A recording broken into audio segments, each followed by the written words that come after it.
participate in this wonderful event. And I know for those of you who When I was 9 years old, my mother purchased for me a book on the life of Dr. Martin Luther King Jr., and she told me to read the book. Initially, I didn't want to read it because I didn't feel that he had any relevance to my life. I much rather wanted to play video games or watch TV shows. But I started reading the book, and I got hooked immediately. I was just amazed at Dr. King's courage, at his eloquence, at the intensity with which he preached for freedom and justice, and I loved the story of the civil rights movement. So I graduated basically from that book to any book I could get my hands on. I went to the library, checked out every book I could find, even checked out videos, documentaries, and specials on Dr. King's life and the movement. And through that, I actually started memorizing the speeches. I actually didn't set out to do it. I just, after watching it and reading it so much, I realized that it was right here. And obviously that was divine, that was God.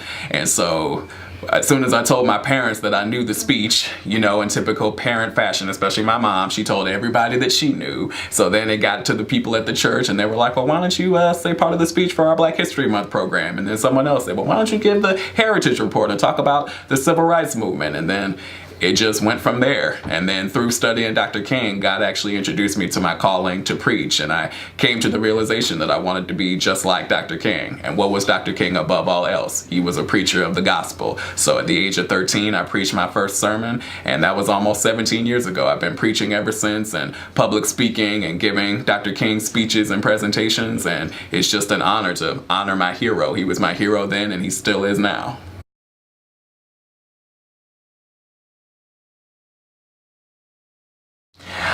I think one thing that Dr. King said not long before he was assassinated, he was asked about his I Have a Dream speech. And he said, that dream that I had that day in many ways has been a nightmare.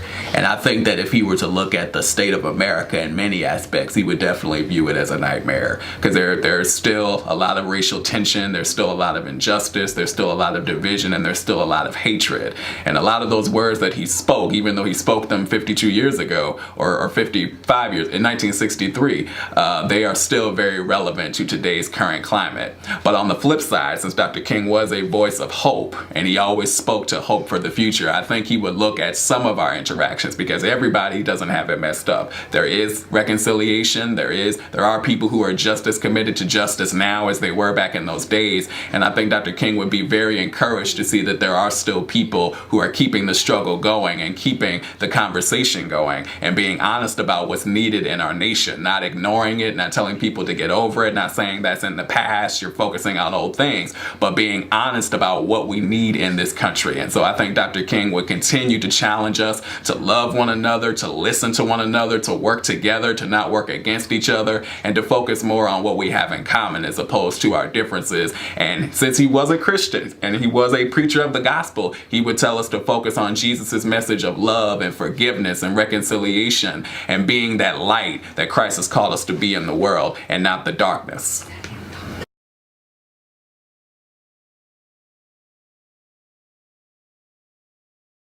It's interesting that the theme of the parade this year is I Have a Dream. And as has already been spoken, the Pilgrims definitely had a dream. They definitely had a goal. They definitely had an objective. And despite the difficulties that they encountered, despite the struggles, they still held on. They still kept at it, and they were determined. And that can definitely be said of those in the freedom struggle in the 1950s and the 1960s, constantly being killed, constantly being abused, constantly being threatened, thrown in jail, treated as less than a human being. But the goal and the desire for freedom and justice was so much stronger than their desire to try to avoid trouble. And they were even willing to make the ultimate sacrifice, which was giving up their livelihood, giving up their basic freedom and dignity so that future generations could enjoy freedoms that they never got. And the fact that there are people now who are reaping the benefits of their efforts back then that they never got to enjoy. In fact, one of Dr. King's last words was, I may not get there with you, but we as a people will get to the promised land. And we've arrived to the promised land. There's still trouble, there's still issues and things that we're working through, but things are a whole lot better now than they were. And that's mainly due to the tireless efforts and the courageous efforts of men, women, boys, and girls who were willing to stare hatred and stare fear in the face and say, no, enough is enough. We are better than this. We deserve better. We won't accept anything less. And so I think the determination of the Pilgrims, the determination of Black and brown boys and girls and young men and women for freedom freedom and justice and what they believed in is highly courageous, and that legacy lives on, obviously through Dr. King's legacy and through his work and through the wonderful things happening here in Plymouth, and that legacy I think will live on forever. I say to you today, my friends, so even though we face the difficulties of today and tomorrow, I still have a dream. It is a dream deeply rooted in the American dream. I have a dream that one day this nation will rise up and live out the true meaning of its creed. We hold these truths to be self-evident, that all men are created equal. I have a dream that one day on the red hills of Georgia, the sons of former slaves and the sons of former slave owners will be able to sit down together at the table of brotherhood. I have a dream that one day, even the state of Mississippi, a state sweltering with the heat of injustice, sweltering with the heat of oppression, will be transformed into an oasis of freedom and justice. I have a dream that my 4 little children will one day live in a nation where they will not be judged by the color of their skin, but by the content of their character. I have a dream today. I have a dream that one day, down in Alabama, with its vicious racists, with its governor having his lips dripping with the words of interposition and nullification, one day right down in Alabama, little black boys and black girls will be able to join hands with little white boys and white girls as sisters and brothers. I have a dream today.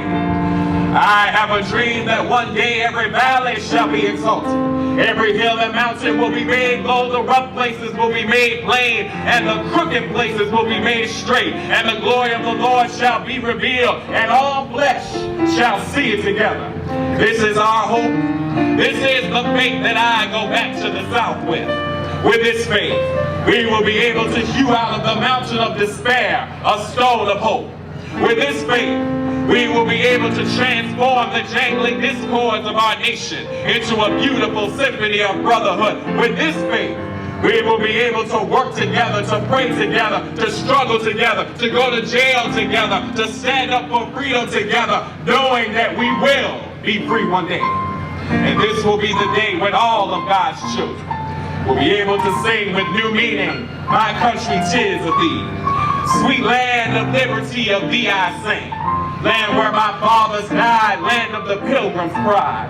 From every mountainside, let freedom ring. And if America's to be a great nation, this must become true. So let freedom ring from the prodigious hilltops of New Hampshire. Let freedom ring from the mighty mountains of New York. Let freedom ring from the hiking Alleghenies of Pennsylvania. Let freedom ring from the snow-capped Rockies of Colorado. Let freedom ring from the curvaceous slopes of California. But not only that, let freedom ring from Stone Mountain of Georgia. Let freedom ring from Lookout Mountain of Tennessee. Let freedom ring from every hill and molehill of Mississippi, from every mountainside. Let freedom ring. And when we allow freedom to ring, when we let it ring from every village and every hamlet, from every state and every city, we will be able to speed up that day when all of God's children, black men and white men, Jews and Gentiles, Protestants and Catholics, will be able to join hands and sing in the words of the old Negro spiritual, "Free at last, free at last, thank God Almighty, we are free at last." Thank you very much, ladies and gentlemen, Reverend Joseph Howard.